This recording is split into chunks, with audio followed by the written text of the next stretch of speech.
आज अपनी शादी के दिन श्रुति की आंखें नम थीं। उसकी आंखें अपने पापा को तलाश रही थी। उसको यह उम्मीद थी कि शायद उसके पापा उसे गले लगाकर रो पड़ेंगे। वह अपने कमरे में अपनी मम्मी की फ़ोटो लेकर फूट फूट कर रो रही थी। उसने आज तक अपनी माँ राधिका को फ़ोटो में ही देखा था। अपने पापा मम्मी के प्यार के किस्से उसने अपनी दादी से ही सुना था। बात चाहे जितनी भी छोटी क्यों ना हो, अगर वह राधिका से रिलेटेड थी तो पापा हर बात का ध्यान रखते थे। हो भी क्यों ना, राधिका ने भी तो इस मकान को अपने प्यार से सींचकर घर बनाया था। घर संभालने में वह पूरी निपुण थी। रिश्तों की समझदारी क्या होती है, इसका उदाहरण सब राधिका को ही देते थे। वह सबका ख्याल रखती थी। ठीक वैसे ही पापा भी राधिका का ख्याल रखते थे। काबिले तारीफ पत्नी को कौन नहीं चाहेगा। दादी हमेशा बोलती थी कि राधिका की हंसी से पूरा घर चहकता था। लेकिन धीरे धीरे राधिका को नज़र लग गई। शादी के 5 साल बाद भी उसे बच्चा नहीं हुआ तो वह उदास रहने लगी। बहुत पूजा अर्चना के बाद श्रुति का जन्म हुआ और उसके आते ही राधिका इस दुनिया से अलविदा हो गई। जाने की वजह उसके पापा ने उसे ठहराया। श्रुति के पालन पोषण के अलावा श्रुति के पापा ने उससे कभी कोई तालमेल नहीं रखा। आज भी वह श्रुति को ही जिम्मेदार मानते हैं। आज तक राधिका को खोने का गम उनके चेहरे से साफ झलकता है। न वह कभी आगे बढ़ पाए और न कभी श्रुति को माफ कर पाए। दादी ने ही श्रुति को संभाला था। दादी ने अपनी तरफ से बहुत कोशिश की श्रुति जिम्मेदार नहीं है यह समझाने की, राधिका की मौत की, लेकिन पापा को कोई फर्क नहीं पड़ता था। उन्होंने चुप्पी को ही अपना साथी बना लिया था। तभी दरवाज़ा खटखटाते हुए दादी बोली, श्रुति बेटा दरवाज़ा खोलो, पार्लर से लड़कियां आई हैं तुझे सजाने के लिए। कुछ देर में अपने आंसुओं को पोंछते हुए श्रुति दरवाज़ा खोल देती है। श्रुति का चेहरा देखते ही दादी समझ जाती है आज भी वह अपनी मम्मी की यादों के समेटे गिले शिकवे दूर कर रही थी। पूरी रस्मों रिवाज के साथ शादी बड़ी धूमधाम से हो गई। विदाई के समय श्रुति की आंखों चारों तरफ अपने पापा को ढूंढ रही थी। उसे लगा कि शायद यह अंतिम चरण में पापा उसे माफ़ कर दें, लेकिन ऐसा नहीं हुआ। पापा तो दूसरे कामों में व्यस्त है, शायद व्यस्त रहने का नाटक कर रहे थे। यह तो श्रुति भी अच्छी तरह जानती थी।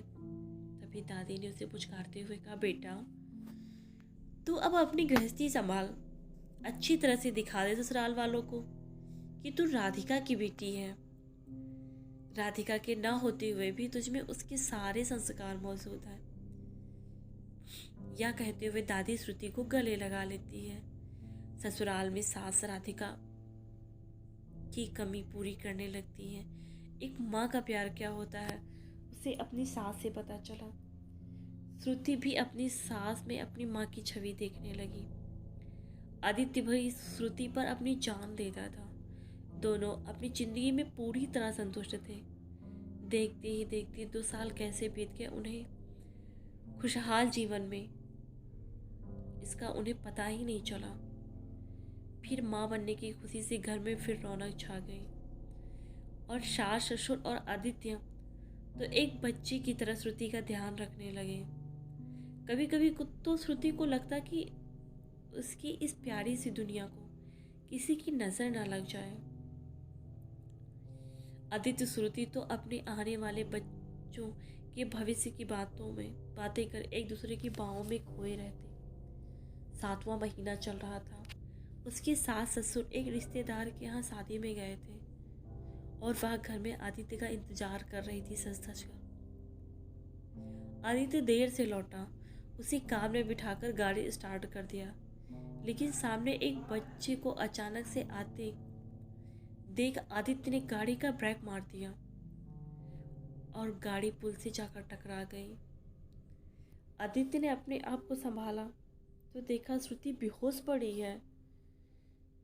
वह गाड़ी से उतरकर दूसरी गाड़ियों से लिफ्ट मांगने लगा। बहुत देर बाद एक गाड़ी रुकी तो आदित्य ने श्रुति को बैठाया और चल पड़ा हॉस्पिटल की ओर। वह बार बार श्रुति को होश में लाने की कोशिश कर रहा था। आदित्य ने श्रुति को भर्ती करवाया और सबको इस घटना के बारे में बताया। धीरे धीरे सब रिश्तेदार आने लगे। आदित्य ने श्रुति के पापा को भी फ़ोन करके इस हादसे के बारे में बताया। उसके पापा और दादी भी रोते हुए आए। दादी का तो बुरा हाल था। सब श्रुति के ठीक होने की दुआ करने लगे। तभी ऑपरेशन थिएटर से एक डॉक्टर बाहर निकले और उसने बताया कि श्रुति ऑपरेशन से पहले अपने पापा और आदित्य से मिलना चाहती है। दोनों ही डरे सहमे श्रुति के पास गए। श्रुति की हालत गंभीर थी। उसने पापा और आदित्य की तरफ अपना हाथ बढ़ाया। श्रुति अपने पापा की तरफ देखते हुए, पापा मुझे माफ़ कर दो, मेरी वजह से मम्मी आपसे दूर हो गई। श्रुति के इतना कहते ही आज उसके पापा ने श्रुति का हाथ अपने हाथों में लेते हुए रो पड़े। आज इतने सालों के बाद श्रुति ने अपने पापा की आंखों में छिपे दर्द को बहते देखा। जैसे दोनों आज साथ साथ अपने भीतर दबे दर्द को महसूस कर रहे हो। दोनों ही एक दूसरे को देख बस रोए जा रहे थे। श्रुति के पापा ने अपने आप को संभालते हुए श्रुति की आंखों से बहते आंसुओं को पूछा और कहने लगे, मुझे माफ़ कर दो श्रुति, मैं तुम्हारा अच्छा पिता नहीं रहा हूँ बेटा। मैंने कभी दिल को सुना ही नहीं, हमेशा दिमाग से सोचने पर मजबूर हो गया। और जहाँ मुझे सिर्फ नफ़रत ही मिली तुम्हारे लिए।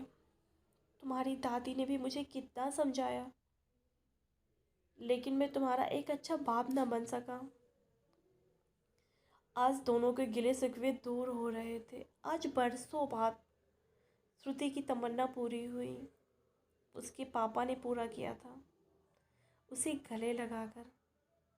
आदित्य ने श्रुति के सिर पर हाथ फेरते हुए कहा, सब ठीक हो जाएगा, चिंता मत करो श्रुति ने आदित्य की तरफ देखते हुए कहा, आदित्य वादा करो मुझसे। आदित्य को पकड़ते हुए श्रुति ने कहा, अगर मैं ना रहूं तो तुम इसका जिम्मेदार मेरे बच्चे को नहीं समझोगे और ना खुद को कभी जिम्मेदार मानोगे। मैं नहीं चाहती जिस तरह पूरी जिंदगी अपने पिता के प्यार को तरसती रही मैं, उसी तरह मेरा बच्चा भी तरसे।